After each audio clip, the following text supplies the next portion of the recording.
Eu queria pregar sobre o tema diga aos filhos de Israel, diga ao povo que marche. Aqui na minha versão diz aos filhos de Israel que marchem. Essa mensagem, ela começou hoje de manhã. Pela primeira vez em 39 anos de ministério pastoral, estou pregando uma mensagem seccionada em duas partes. Deve ser a influência das séries. A gente ouve tanta série, um monte de série, uma porcaria, mas séries boas também. E hoje nós ouvimos muito sobre esse episódio fantástico da libertação do povo de Deus do Egito. E o texto que eu usei hoje de manhã é o mesmo que eu vou usar agora, Êxodo capítulo 14, verso 15. E eu queria pedir para todos nós juntos lêssemos em uníssono. Vamos lá? Disse então o Senhor a Moisés: por que você está clamando a mim? Diga aos israelitas que sigam avante. Esse texto da palavra de Deus, ele faz parte de um contexto onde a nação de Israel estava escrava do Egito durante muitos anos, mais de 4 séculos. E ali eles começaram a sofrer na mão dos seus capatazes, e eles foram forçados a serviços braçais, eles foram humilhados, e eles sofreram tudo aquilo que uma pessoa escrava sente. Até nos dias de hoje, quando a gente conhece alguém que é viciado em drogas, por exemplo, a gente pode fazer um comparativo entre a história da escravidão dos hebreus lá no Egito com a vida dessa pessoa. Nos meus 39 anos de ministério pastoral, eu tenho visto e ouvido muitas histórias. Alcoolismo, por exemplo, e tantas outras drogas que tornam a vida de uma pessoa um verdadeiro caos. E aí então o Senhor levantou um homem, respondendo às orações daquele povo que escravo clamava ao Senhor: Senhor, livra-nos, Senhor, livra-nos. E aí então o Senhor levanta um homem chamado Moisés, e esse homem, ele vai e lidera a libertação do povo de Deus. E depois de um monte de manifestação de autoridade, de poder, de milagres, eu acho que se você já viu um filme, ou se você já leu na Bíblia, você sabe das 10 pragas do Egito. Faraó acaba concordando em que o seu povo vá adorar a Deus. Todas as vezes que Moisés chegava diante de Faraó, ele dizia: assim diz o Senhor, deixa o meu povo ir para me adorar, para me prestar culto. E Faraó endurecia o seu coração e não permitia que o povo fosse. Mas, depois de tanto sobrenatural, de tanta demonstração de poder da parte de Deus, Faraó deixa o povo ir. E é nessa parte aqui que eu queria concentrar a minha atenção com você. O povo sai do Egito e Deus dá graça a eles de uma tal forma que quando eles estão saindo, eles praticamente recebem o pagamento de todos aqueles anos em que eles trabalharam como escravos. Os egípcios começaram a dar para ele ouro, prata, animais, roupas, e eles saíram enriquecidos do Egito.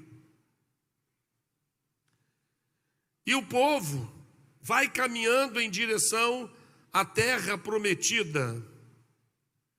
Mas chega num momento em que essa caminhada se torna um momento angustiante, quando o povo é levado numa direção, está indo em direção à terra prometida, a Canaã, que nós falamos tanto hoje de manhã. Eles iam para a terra que mana leite e mel, ou seja, uma terra frutífera, uma terra boa para se plantar. Mas acontece um fato incrível. Humanamente falando, uma loucura. Quando o povo já estava a certa distância, caminhando, faltando 400 quilômetros para que eles chegassem então ao começo da terra de Canaã, eles então receberam uma ordem de Deus. Lá em Êxodo capítulo 14, verso 2, o Senhor fala assim para Moisés: diga aos israelitas que mudem o rumo e acampem perto de Pi-Airote, entre Migdol e o mar. Acampem à beira-mar, defronte de Baal-Zefon. Se você entender, e eu tenho uma imagem posterior que eu quero apresentar para você, mas não agora, é loucura. Isso que Deus pediu para o povo fazer era humanamente insano, porque o povo já estava muito adiantado e Faraó muito atrasado. E agora então o Senhor manda eles voltarem para entrar por Pi-Airote e ir entre Migdol e o mar, acamparem de frente para Baal-Zefon. Quem está em Pi-Airote está cercado de um lado com Baal-Zefon, a terra dos canibais, do outro lado as montanhas de Migdol, que são intransponíveis, atrás o exército de Faraó e à frente o mar. A narrativa do Mar Vermelho é interessante, porque toda essa narrativa desse episódio, desde a saída, a caminhada, os problemas que enfrentaram na caminhada, uma palavra que surge muito forte no texto, na relação de Deus com Moisés e de Moisés com o povo, do povo com Moisés, é a palavra medo.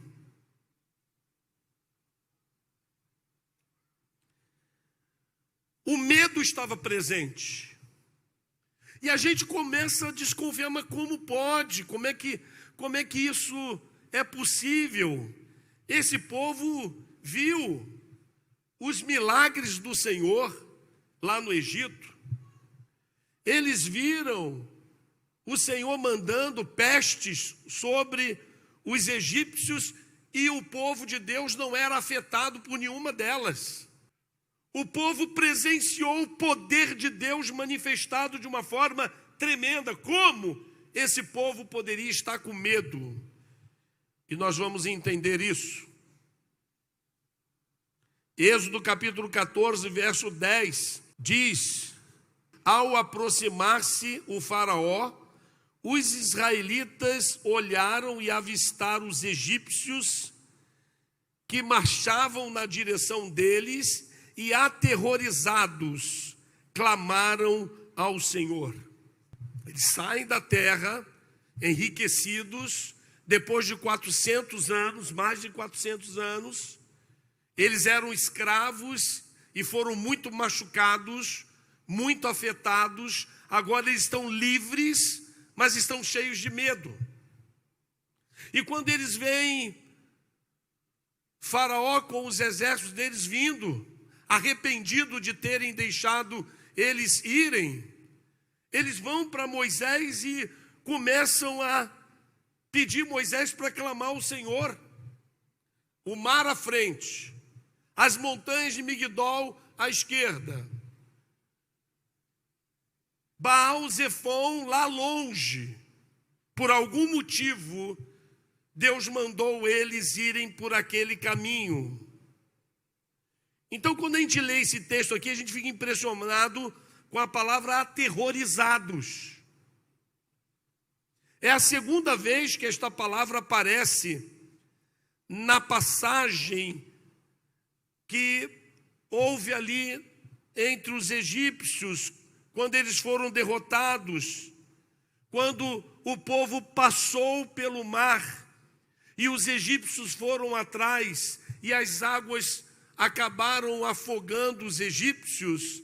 Essa palavra, ela voltou a ser usada, a palavra hebraica para medo foi usada, são as duas únicas vezes, medo de Faraó e agora medo de Deus.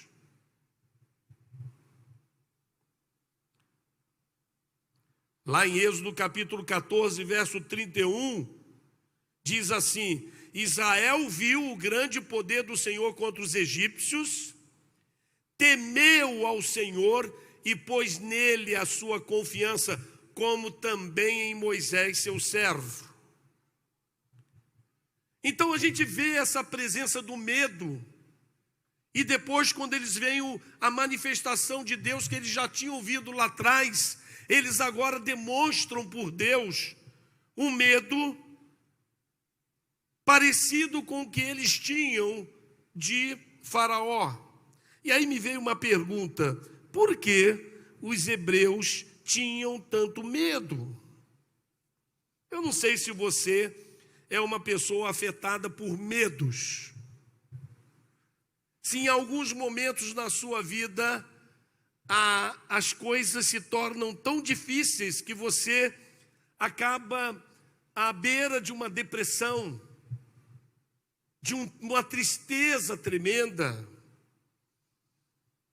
Isso deve ter alguma explicação, porque no caso dos hebreus, dos israelitas, tinha uma explicação. O que aconteceu? O medo foi inculcado na mente dos escravos durante séculos. Durante séculos, aquele povo sentiu muita dor. Eles viram seus pais e seus avós sentindo dor, sendo humilhados. Eles presenciaram coisas terríveis dos egípcios contra eles. O povo precisava de libertação, e a única forma disso acontecer era a adoração. E por isso que quando o povo começou a orar, buscar a Deus, Deus disse para Faraó: deixa o meu povo ir para me adorar, porque só a adoração do Senhor cura os traumas, os medos, as tristezas e as angústias. O Senhor viu que o seu povo já não aguentava mais. E aí então agora ele faz de tudo, ele manifesta aquele poder dele em frente a Faraó. Faraó então se convence que precisa deixar o povo ir. E o povo vai, e quando chega num obstáculo que o Senhor criou para eles, porque eles estavam indo numa direção que estava tudo certo.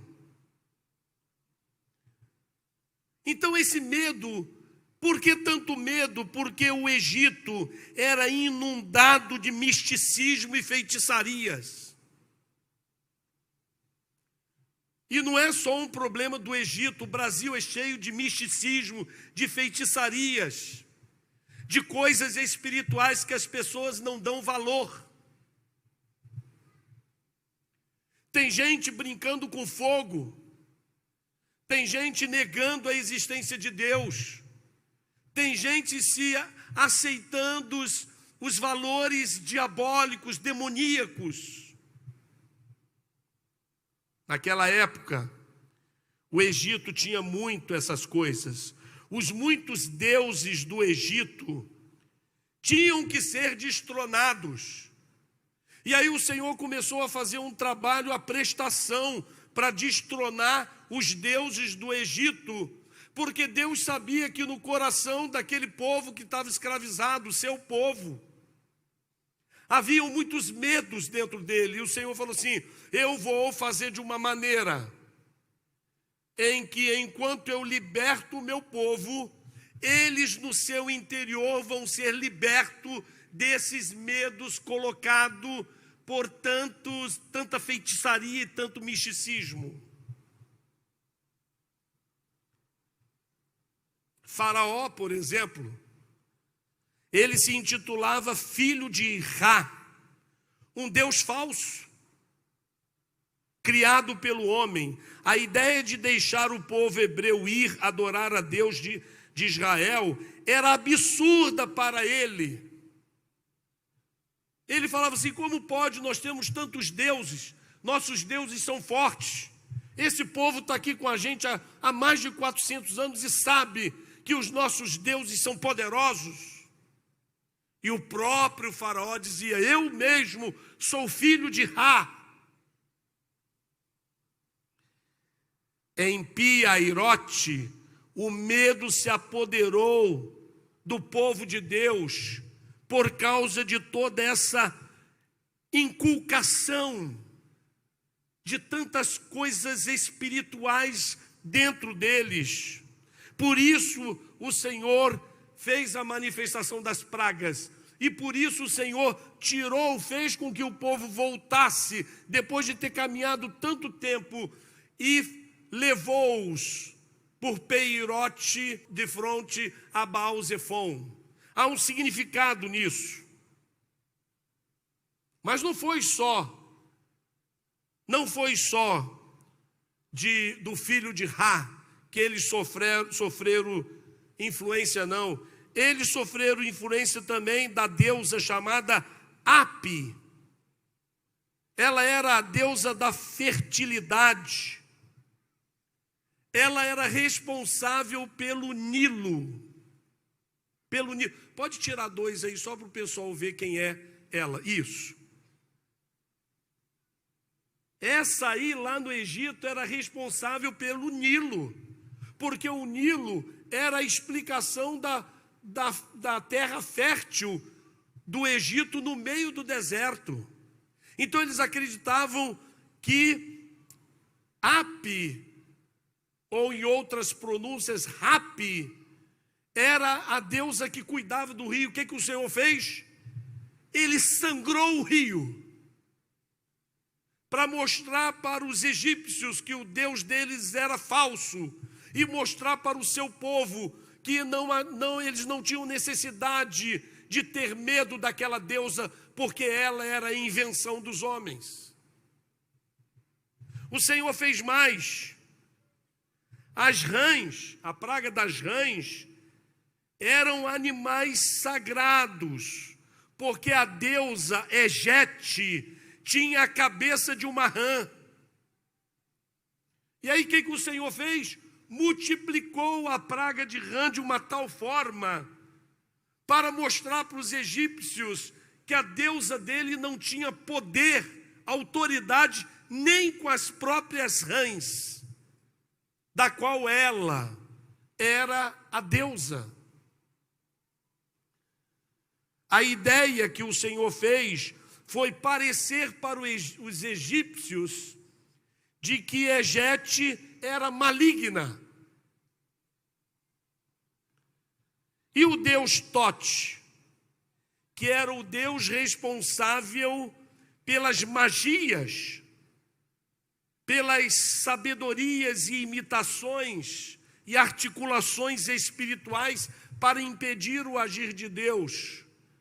Por isso, quando o Senhor fez lá o milagre do rio, eles chamaram os feiticeiros, empoderado pelo espírito maligno, porque Tote não existe, Egete não existe, Aipe não existe, e filho de Ra não existe.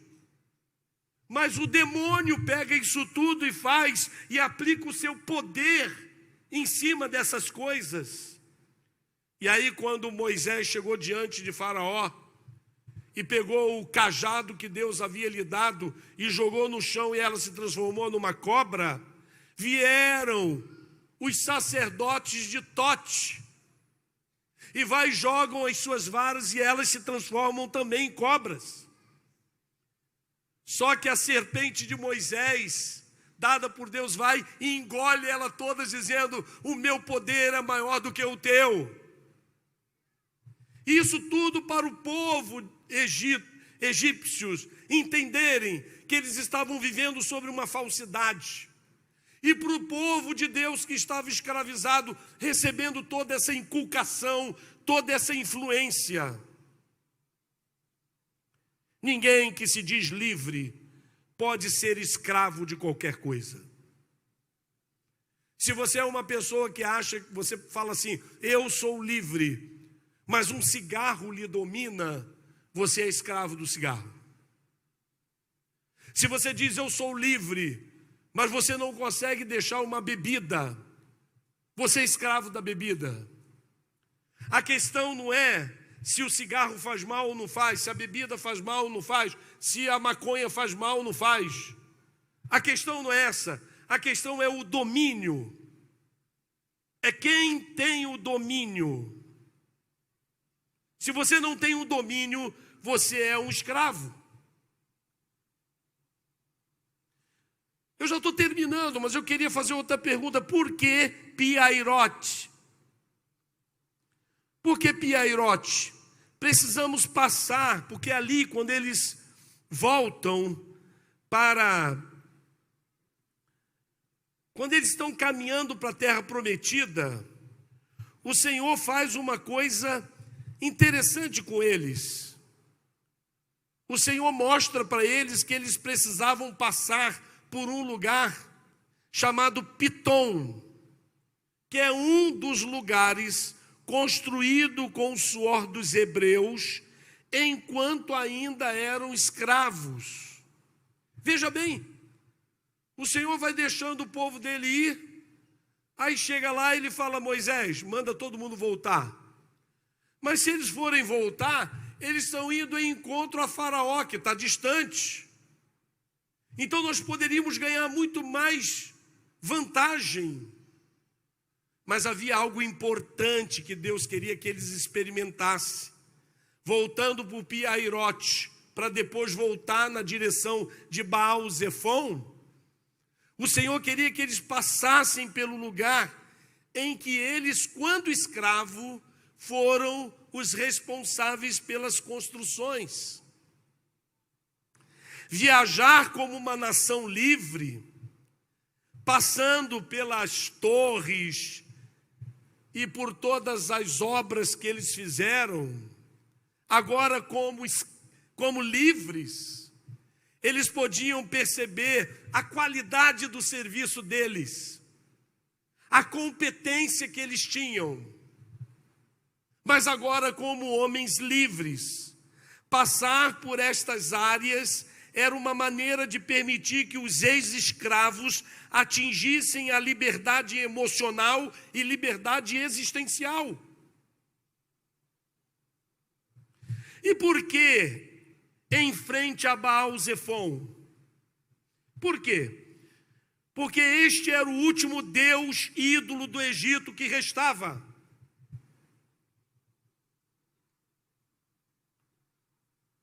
Piairote estava diante de Baal-Zefon. Eles não podiam ir em Baal-Zefon, mas eles podiam ver lá ao longe aquele lugar sagrado para a religião egípcia, pois o Egito era mais do que uma superpotência naquela época, era o epicentro de toda a imoralidade.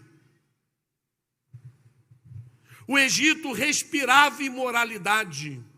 O Egito era um lugar de verdadeira depravação sexual.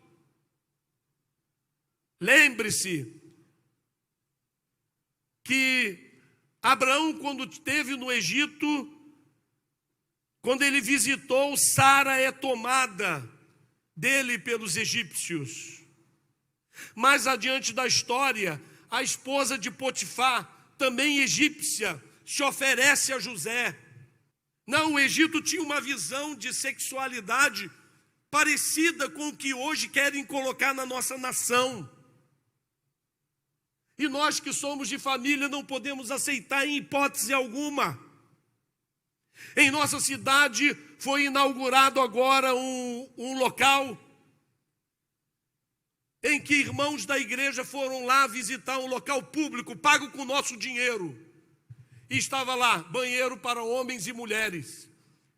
E o irmão chegou na porta e ficou esperando. Veio uma pessoa que tem uma escolha sexual, que é da conta dele, é problema dele. E diz, pode entrar, mas tinha uma mulher lá dentro. Ele, não, tem uma mulher lá dentro. Não, mas pode entrar, não tem problema não. Em Aracruz. Ideias egípcias. De que você dorme com quem, faz sexo com quem que você quiser, na hora que você quiser. E se sobrar um tempinho, você pode fazer com animais também, que não tem problema. Essa é a ideologia que está chegando. E que nós estamos calados. Não, mas no Egito já tinha isso há muito tempo.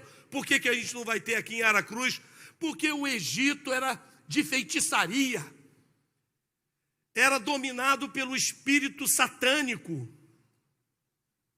E o povo santo que estava lá, Deus tirou para que fosse adorar a Deus fora de lá.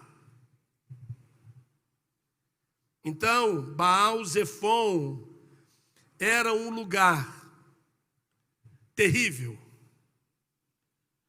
Mostra outra cena aí para mim, por favor, só para você entender a geografia da coisa. O Êxodo, eles vão em direção por onde estavam indo para a liberdade. Mas Deus manda eles voltarem esse pedação todo, para depois então irem em direção aonde ele abriria o mar para vencer os egípcios. E lá de frente, do outro lado do mar, estava lá Baal-Zefon, o último ídolo a ser vencido.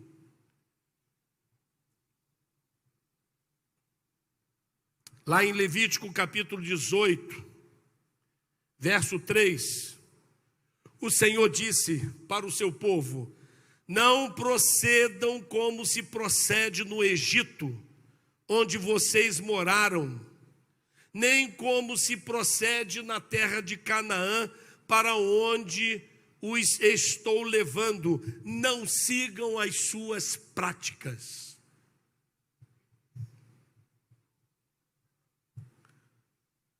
Nós temos que enxergar, para quem crê em Deus, não aqueles que dizem que creem em Deus, só para poder ter votos das pessoas. Nós temos que olhar como que a família está sendo atingida em nossa sociedade. Porque nós não podemos proceder como procedem nações que não têm Deus como Senhor de suas vidas. E a nossa nação é uma nação cristã. Quantos estão aqui são cristãos? Levantem a mão. Quantos são cristãos? Levanta assim a mão para me ver que está escuro. Ok, a maioria, quase absoluta. Nós somos cristãos. E o cristão, ele prima em obedecer a palavra de Deus. O Senhor diz, não procedam como se procede lá em Baal-Zefon. Quando Deus mandou o povo marchar em direção ao mar que se abriria, ele estava certo que o coração do seu povo havia sido curado. Ele estava certo, porque ele foi derrotando cada um dos deuses do Egito. Mas quando eles estavam bem adiantados, o Senhor falou, não, ainda resta um ídolo do Egito, que eu quero que o meu povo, olhando para Baal-Zefon, veja o mar se abrir pelo meu poder, e passarem a seco, desprezando toda a cultura egípcia, toda a cultura praticada em Baal-Zefon. Deus quer fazer você passar por um obstáculo que está à sua frente. Deus quer te abençoar, mas Ele não pode te abençoar quando você adora ídolos que vão contra a vontade dEle. Ele não pode te abençoar como Ele gostaria de te abençoar. Quando você pratica as coisas que este mundo pratica e que desagrada a Deus. Conforme o povo foi saindo do Egito, para nós poderia ser algo assim, só para demonstrar mesmo o poder de Deus para o faraó, mas não, ali havia uma guerra ideológica, ali havia uma guerra espiritual por trás. Ali haviam coisas importantes que precisavam ser desconstruídas. O nosso Brasil, nos últimos anos, sofreu, a família vem sofrendo. A família vem sofrendo muito. Eu sozinho, sem ninguém me dizer, lendo um documento, encontrei no ano de 1999, uma coisa que ia ser aprovado em 2000 no Congresso Nacional, dizendo: meta do Executivo, trabalhar pela desconstrução da heteronormatividade. Ou seja, o governo estava avisando para todos os ministérios e todas as secretarias que eles deveriam colocar para funcionar todas as ações de desconstrução da visão hétero do nosso país. Eu li, reli, eu não entendia por que ali não estava dito o seguinte: trabalhar pela construção da homonormatividade, que seria aceitável. Afinal de contas, nós temos pessoas que pagam impostos e que têm uma opção sexual que é da conta dele. Então, eles têm direitos. Então, trabalhar pela construção da homonormatividade. Eu não concordo, mas é aceitável. Agora, trabalhar pela desconstrução da heteronormatividade. Como dizia minha mãe, é o fim da picada. Não, nós não precisamos abrir mão dos nossos valores para que outros tenham direito aos seus valores.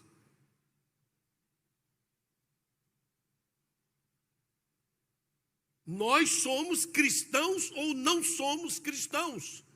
A palavra cristão significa pequenos cristos. Jesus amou as pessoas com dificuldade. Havia uma prostituta, vivia da prostituição. Jesus amou aquela mulher. Os homens trouxeram-na e falaram para Jesus: olha, a lei de Moisés manda que nós apedrejemos esta mulher. E tu o que dizes? Na verdade, aqueles homens não estavam preocupados em observar ou não observar a lei. Eles queriam colocar Jesus contra a lei para ter do que acusá-lo. Aí Jesus disse o seguinte: quem não tiver pecado, atire a primeira pedra. Foram saindo um, o outro, foram saindo, não ficou ninguém, só a mulher. E aí Jesus perguntou para ela: mulher, que deu os teus acusadores? Não ficou ninguém? E ela disse: ninguém, Senhor. E ele disse: eu também não te condeno, mas não para o texto aí não. Mas vai e abandona a sua vida de pecado. Essa é a igreja de Jesus. Aceita todos para nascerem de novo como Deus quer que ele seja. Se eu fosse você, eu aplaudi isso aí. Essa igreja tem que aceitar os viciados. Essa igreja tem que aceitar os homossexuais. Essa igreja tem que aceitar qualquer um. E quando chegarem, nós vamos abraçar e dizer: ó, eu não te condeno, mas vai e abandona a tua vida de pecado. Muitas pessoas querem colocar uma pecha nas igrejas, dizendo que elas são contra as pessoas. Nós nunca fomos contra ninguém. Mas para entrar no céu, não pode ser da sua forma, tem que ser da forma de Deus. Para entrar no céu tem que ser como Ele quer e não como você quer. Por isso que o povo apavorou quando Moisés falou: olha, vamos voltar, e voltou. Aí o povo egípcio apareceu, já estou concluindo a minha mensagem, os egípcios apareceram, eles viram o povo lá, e aí eles então foram, lá em Êxodo 14, 13, diz assim, Êxodo 14, 12, diz assim: já não lhe tínhamos dito no Egito, deixe-nos em paz, seremos escravos dos egípcios, antes ser escravos dos egípcios, do que morrer no deserto. Ora, irmãos, esta é a compreensão do porquê que Deus teve que ir desconstruindo, tirando as influências demoníacas de cada deus falso que o Egito criou com suas mentiras. Porque o povo tinha uma concepção já completamente equivocada sobre liberdade. Eles preferiam ser escravos do que ser livres. Quantos aqui acham que a liberdade é o que nós temos de mais importante? Levante a mão. Liberdade. Pois é. Eu prefiro morrer do que perder a minha liberdade. Jesus disse: e conhecereis a verdade, e a verdade vos libertará. Jesus é aquele que nos libertou dos nossos pecados. E por isso hoje nós não deixamos que os deuses desse mundo, influenciado pelo reino satânico, ele venha e influencie a nossa mentalidade, mudando a nossa mentalidade. E você que é jovem pode falar assim: ah, besteira, pastor. O que tem um banheiro para homem e para mulher? Mas quando você tiver uma menina de 10 anos, você vai pensar diferente. Principalmente no Brasil. Sabe o que Moisés respondeu para aquele povo que disse para ele: por que você não deixou a gente morrer lá no Egito? Moisés respondeu assim: não tenham medo. Não tenham medo, fiquem firmes e vejam o livramento que o Senhor lhes trará hoje, porque vocês nunca mais verão os egípcios que hoje vêm.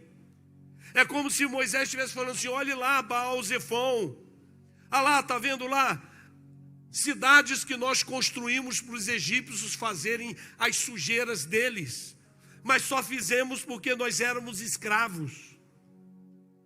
Nós só ajudamos o Egito com as suas mazelas, suas ideologias e tudo, porque nós fomos escravos, nós fomos obrigados, mas agora nós estamos livres, e como livres nós não podemos aceitar. Não tenham medo. Eu nunca tive medo, irmãos. Como líder da igreja eu nunca tive medo, eu sou até um pouco irresponsável, mas quando eu vejo na Bíblia, eu vejo que a Bíblia apoia. E aí eu quero trazer a mente, a memória de novo, porque água mole em pedra dura tanto bate até que fura. Quando a Natura colocou lá um cartaz dizendo que uma mulher trans, agora que se diz homem, era o símbolo do Dia dos Pais, eu não recebi um telefonema de nenhum homem, não é só da nossa igreja não, do Brasil. Eu conheço tanta gente, ninguém me ligou. Cara, eu estou indignado. Sabe por quê? Porque os demônios fazem assim, eles vão colocando mentiras, e nós vamos falando assim: deixa para lá, deixa para lá. Nós vamos perdendo a capacidade de nos indignarmos com as coisas. E nós vamos concordando com as coisas. Só que quando nós vamos concordando com as coisas, o diabo vai tomando lugar. Não tenham medo. Fiquem firmes. O nome dessa igreja caiu num site chamado Magia UFES. Essa igreja nunca foi tão xingada como foi xingada naquele. Graças a Deus, só um irmãozinho que estuda lá na UFES mandou uma mensagem para mim e nem foi reclamando. Foi avisando, pastor, o negócio aqui está pegando fogo. Graças a Deus, opa! Graças a Deus o nome da igreja agora está no lugar certo. Porque é a igreja que se torna amiga do mundo. O amor do Pai não está nela. A igreja tem que ser escorraçada quando ela se posiciona contra essas bestialidades do mundo. Até o ponto em que nós vamos ser presos. Até o ponto em que eles vão vir aqui, vão lacrar isso aqui e dizer, é proibido o culto. Aí nós vamos parar? Não, nós vamos fazer igual lá na China. Nós vamos começar a nos reunir escondido.